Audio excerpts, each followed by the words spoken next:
After the age of 60, blood pressure can no longer be understood as a simple mechanical output of the heart. It becomes a reflection of how well multiple systems are communicating with one another.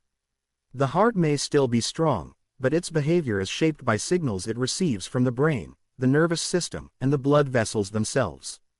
Pressure rises not only when the heart pushes harder, but when the system loses coordination. Aging makes this coordination more sensitive, which is why understanding regulation becomes more important than exertion. The nervous system plays a central role in this balance. It decides, moment by moment, whether the body should prepare for action or settle into maintenance. During stress or vigilance, the sympathetic branch tightens blood vessels and increases heart rate to ensure rapid response. This reaction is useful in emergencies, but after 60 it often lingers unnecessarily. The body may remain in a low-grade alert state even when no immediate threat exists. Blood pressure remains elevated not because danger is present, but because the signal to relax has not been fully received. The brain is the interpreter of these signals. It integrates information from the body and the environment and determines how much effort is required to maintain stability. When the brain perceives uncertainty or tension, it favors safety through pressure. Blood vessels narrow slightly, resistance increases, and the heart compensates. Over time, this pattern becomes familiar to the system. The brain begins to expect stress, and blood pressure reflects that expectation. Blood vessels themselves are not passive tubes. They are living tissues with muscle fibers that respond to chemical and neural signals. With age, these tissues become less elastic, making them more responsive to stress signals and slower to recover from them. When nervous system tone remains elevated, vessels stay partially constricted. The heart must then work harder to move blood through them. This creates a cycle where pressure becomes the norm rather than the exception. What makes this particularly relevant after 60 is that the body's margin for compensation narrows. In earlier years, vessels could stretch easily and the heart could adapt without consequence.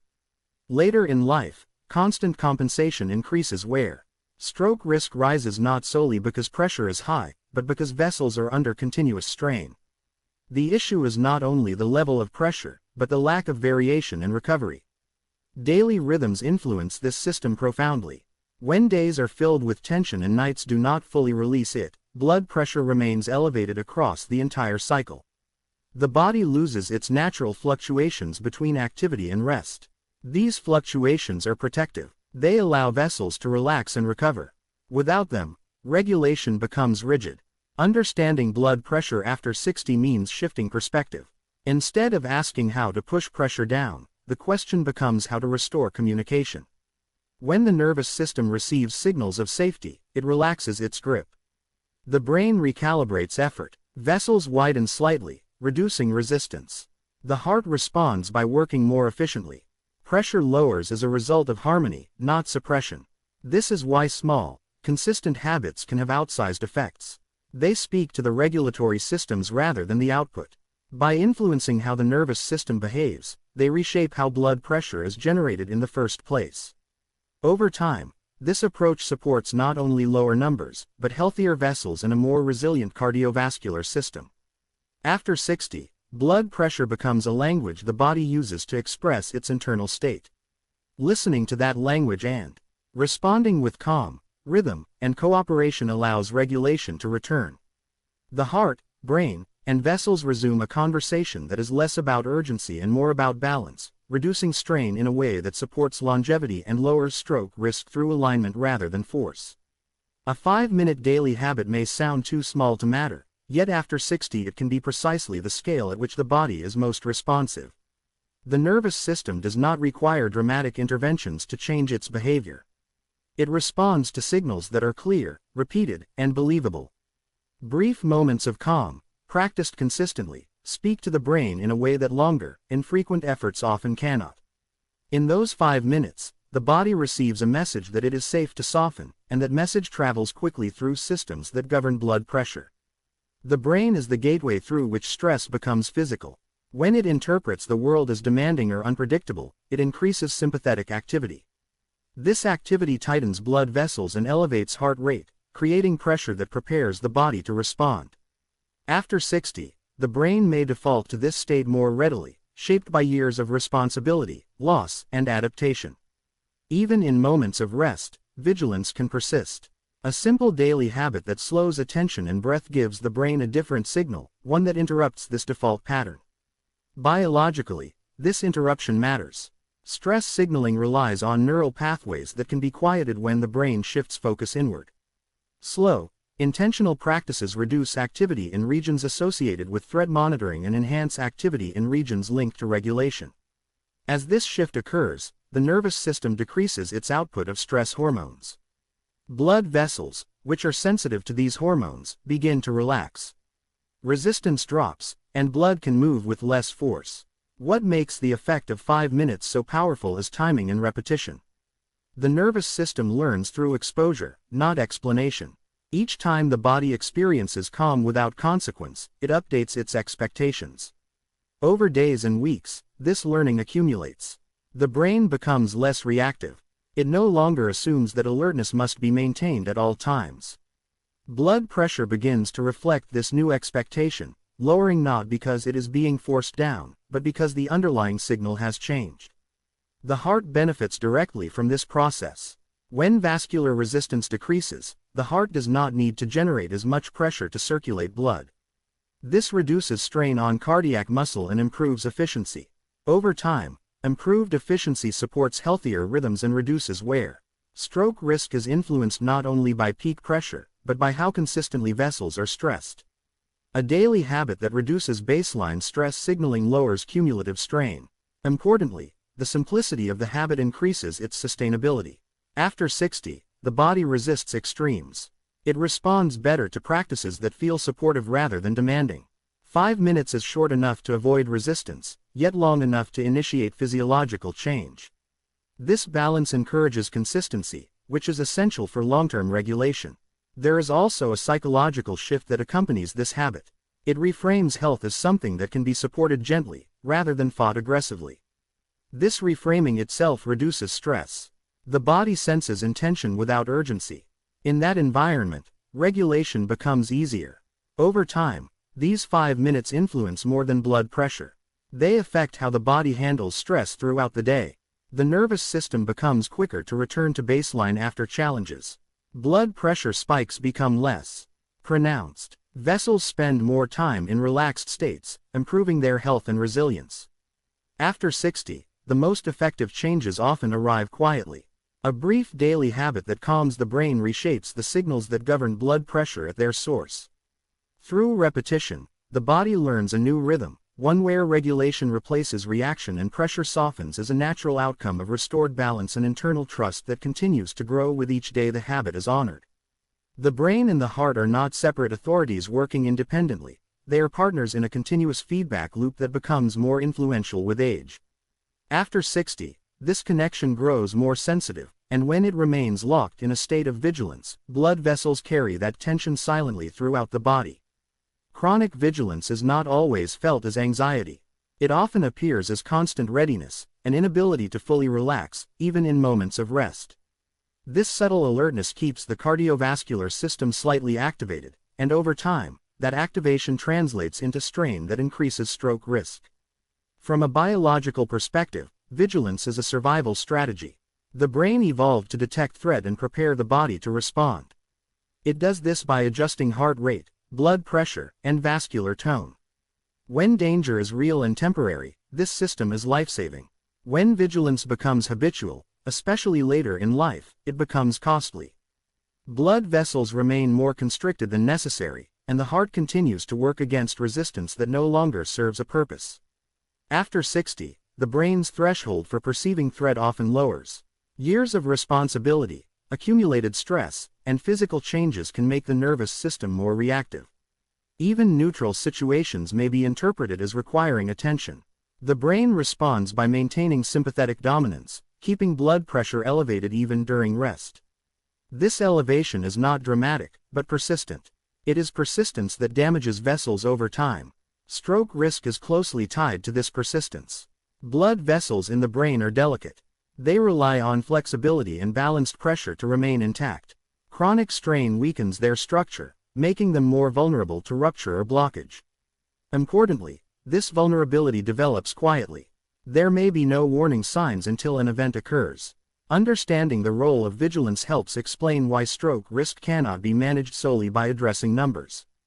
The underlying state of the nervous system must also be considered. The heart responds faithfully to the brain's instructions. When the brain signals urgency, the heart increases force. It does not question whether urgency is necessary.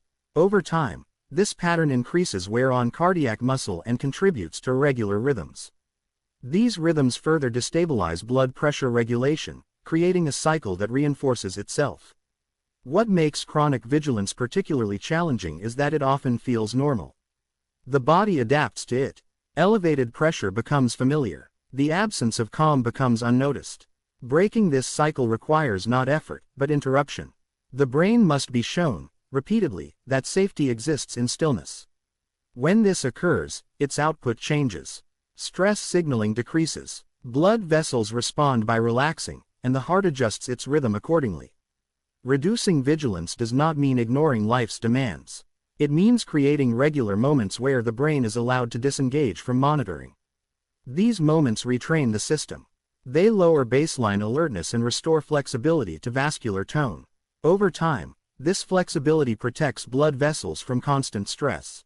After 60, the goal is not to eliminate all activation, but to restore contrast. The body needs clear differences between action and rest. Without contrast, systems remain stuck in a middle ground that is neither efficient nor restorative. Chronic vigilance lives in this middle ground. It keeps the body working without resolving anything. By addressing vigilance at the brain level, stroke risk is reduced indirectly but meaningfully. Blood pressure becomes more responsive, less rigid. Vessels experience periods of genuine relaxation, allowing repair and resilience to develop. The heart works with less resistance. This cooperation between brain and heart does not require forceful change. It requires permission for the nervous system to stand down regularly, allowing pressure to ease not as a reaction, but as a natural consequence of restored balance that unfolds gradually as the body relearns how to move between readiness and rest without remaining trapped in alertness. Consistency has a biological authority that intensity cannot replace, especially after 60. The body learns through repetition, not persuasion. Occasional bursts of effort may create temporary change, but they do not reprogram the systems that regulate blood pressure and vascular tone. Hormones and blood vessels respond to patterns they can predict. When calm practices are repeated daily, they become part of the body's expectation, and expectation shapes physiology more deeply than any single intervention. Hormonal systems are designed to adapt slowly. Stress hormones rise quickly, but they settle only when the nervous system repeatedly experiences safety. After 60, these systems are less flexible than they once were. Sharp fluctuations created by intense but infrequent practices can actually reinforce instability. The body becomes uncertain about what state it should prepare for. Consistent calming practices remove that uncertainty. They send the same message at the same time each day, allowing hormonal rhythms to stabilize. This stabilization is especially important for blood pressure regulation. Hormones that influence vascular tone do not operate in isolation. They interact with circadian rhythms, sleep cycles, and emotional states. When calming practices are consistent, these interactions become smoother. Stress hormones decrease predictably, while hormones that support repair and balance gain prominence. Blood vessels respond by spending more time in relaxed states, reducing cumulative strain. Vascular tone is not a fixed trait. It is a behavior. Blood vessels continuously adjust their diameter in response to chemical and neural signals. Intense interventions may force temporary dilation, but without repetition, vessels return to their previous patterns.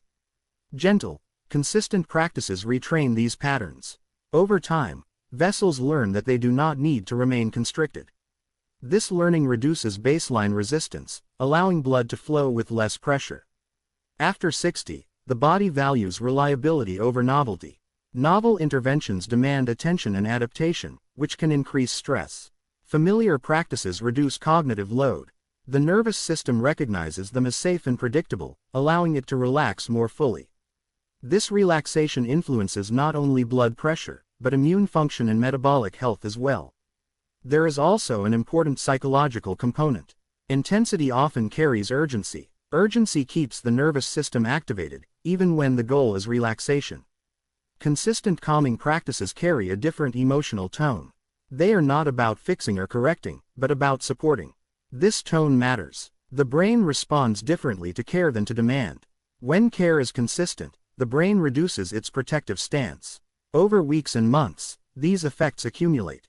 Hormonal fluctuations become less extreme. Blood pressure variability decreases. The cardiovascular system spends more time in states of efficiency rather than compensation.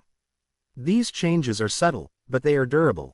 They persist because they are built into daily rhythm rather than layered on top of it. Occasional intense efforts can still have value, but they cannot replace the foundational role of consistency. After 60, health is not maintained by peaks, but by plateaus. Calm practices create a plateau of regulation where the body operates within a narrower, safer range. Stroke risk is influenced not only by high readings, but by volatility. Reducing volatility through consistent calm is one of the most effective protective strategies available. The body remembers what it experiences most often. When calm becomes frequent, it becomes familiar. When it becomes familiar, it becomes default. Hormonal systems adjust their baselines. Blood vessels adapt their tone. The heart works against less resistance. These adaptations do not announce themselves dramatically, but they change the trajectory of health over time. In this way, consistency becomes a quiet form of medicine, reshaping the internal environment not through force or intensity, but through steady reassurance that allows the body to regulate itself with greater ease and resilience as the years continue to unfold. After 60, the body reveals a quiet truth that is easy to miss in earlier decades: regulation works better than resistance. For much of life, health is approached as something to control, correct, or overcome. We push numbers down, push performance up, and push discomfort aside.